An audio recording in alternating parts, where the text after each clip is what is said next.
We're not questioning the prerogative of the presiding officer, but we can question the Senate President on issues that are quite legitimate, such as the matters I would like to raise today. Pag ang media kausap mo taong bayan eh. Ganun yun. Kaya iniiwasan ko na hindi ako magsabi ng totoo. Kung opinion ko hiningi, binibigay ko opinion ko, hindi ko tinatago. So if you don't like my opinion, I'm sorry, Mr. President. May mga issues si Senator Marcoleta na gusto niyang linawin kay Senator Soto tungkol sa pagpapa-interview niya sa media kung saan pakiramdam ni Senator Marcoleta ay siya ang pinapatamaan.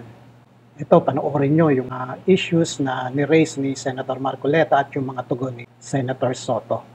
Unsettling because, Mr. President, on September 9, in your interview with ANC Head Start with Ms. Karen Davila about the Blue Ribbon Chairman being a lawyer, your answer is, there is no such thing as a rule na dapat abogado yun. Abogado ka nga, di ka naman magaling mag-imbestiga, di ba? So useless. Mr. President, I'd like to put on record, there was no inclination from this representation na meron man lang kaming sinabi na ang chairman ng Blue Ribbon Committee ay dapat abogado.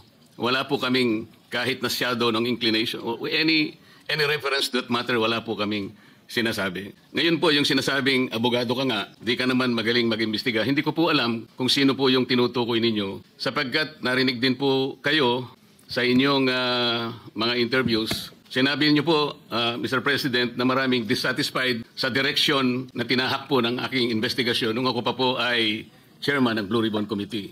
The Blue Ribbon being a lawyer does not have anything to do with Senator Marcoleta. It was a question by the public. It was a question even by Secretary Claire Castro or Attorney Claire Castro. The question was, di ba kailangan abogado yun? So that was asked of me. And I said, no. Nothing in the rules says so. Wala naman talaga eh. Wala akong binabanggit na gano'n. You should not feel alluded to when I say na among kasi, tinatanong nila, hindi naman daw abogado, Senator Lacson. Magaling na investigador eh. Di ba? Talo niya ng karaniwang abogado. Hindi ko sinabi si Senator Marcoleta, abogado na yun o sino pang abogado. I never mentioned any name. I was saying, napakadaming abogado sa Pilipinas, libo-libo. So a lawyer who was not well-versed in investigation, mas gusto ko na yung investigador. That was my point. Ano ba? Why will you feel alluded to, Mr. President, if I did not mention your name? Di ba? Ang programa pong Sa Totoo Lang, sa 1PH, nandun po yata si Job Francisco, Chiqui Berhel, Cheryl Cosim. Ang sabi po ninyo, with reference to the affidavit of the Discayas, may suspetsa kami na inedit yung affidavit. Mr. President, ito po ay indirect affront to the integrity of this representation. Yung lamang pong pagsuspetsahan niyo na inedit yung affidavit, paano kayo nagsuspetsa? Ano po ang ginamit ninyong batayan at pagsususpetsahan ninyo na maring inedit yung affidavit? Ako po bilang chairman ng Blue Ribbon Committee, nagpakaingat-ingat po ako. Nung sila po ay sa pamamagitan ng kanilang mga taga-lapit, ay minabuti ko pong hingin sa kanila. Sumulat sila sa akin para malaman ko kung talagang meron silang kagustuhang magpahayag ng kanilang saloobin tungkol sa dinidinig natin sa Blue Ribbon. At gusto kong masatisfy ang sarili ko, Mr. President, kung totoo nga at kung bakit nila gagawin. So nakareceive po ako ng sulat sa kanila, handwritten. At nung malaman ko po na talagang galing sa kanila ang pagpapahayag na voluntaryo, sinabi ko, sige, gawin ninyo. At kinakailangan, bago nyo ibigay sa akin, notaryado na yon. Nung binibigay sa akin binigay sa akin yung sulat para i-recommend yung witness protection program ng mga Discayas, ang feeling ko, incomplete eh. Ang usapan at narinig ko ito kay Secretary of Justice, kailangan tell all, hindi tell half. Di ba? Ang mga binabanggit, 2022 to 2025 eh. Sila number one contractor, 2016 to 2022 eh. Ba't wala doon ang kwento? Di ba? So, you cannot blame me if I do not want to immediately do that. No? And then I know for a fact, as I said in the media, when I said, baka na-edit, tama yung sinabi ni Senator Pangilinan. Iba yung thinking eh. Bakit iisipin nyo kagad na pinapa-edit ko yung affidavit? Hindi ba? Hindi eh. So, and when I say those things, you should not feel alluded to. Wala naman akong binanggit na pangalan eh. Noong September 14 po sa Twitter ninyo, meron po kayong binanggit at ito po ang nakasulat. Very devious. Wala pang hearing ang Blue Ribbon ni Ping Lacson. Gusto ng ilang magpalitan agad. What are they so afraid of? Bakit minamadali WPP agad ito? Ano bang nangyari? Malalaman natin sa Blue Ribbon kay Senator Lacson, meron siyang investigasyon ginagawa tungkol dyan. Ano po ba yung pinanggalingan ng mga salitang yun, Sir President?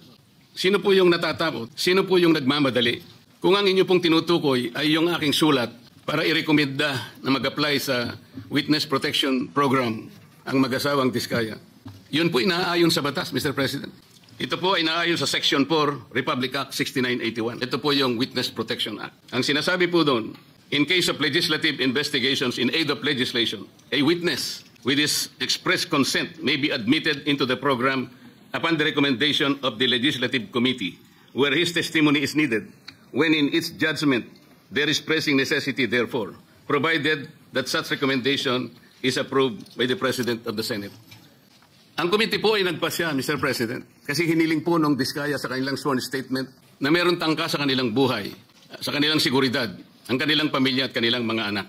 Kung kami po ay nagmamadali, yun po kasi ang sinasabi ng batas. Para makapag-apply po siya na sa Witness Protection Program, ang chairman po ng committee, sa pagsang-ayon ng kanyang mga miyembro, kailangan po kami gumawa ng sulat sa Secretary of Justice. Ayun nga po, ipinrepair namin kagad, hindi nga lamang po napirmahan ng pumalit na Senate President. Ang Witness Protection Program, ang pagkakaalam ko, magkakaroon ng immunity from criminal prosecution.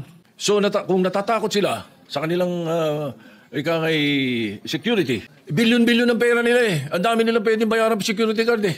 Kahit 1,000 security guard kaya nila eh. Bakit kailangan ang gobyerno? Ay galit na ang mga tao dahil hindi nga natin malaman kung ilan yan, kung nangyari nga yan, kung sila nga yan, hindi po ba? Kaya we were just trying to be prudent. Konting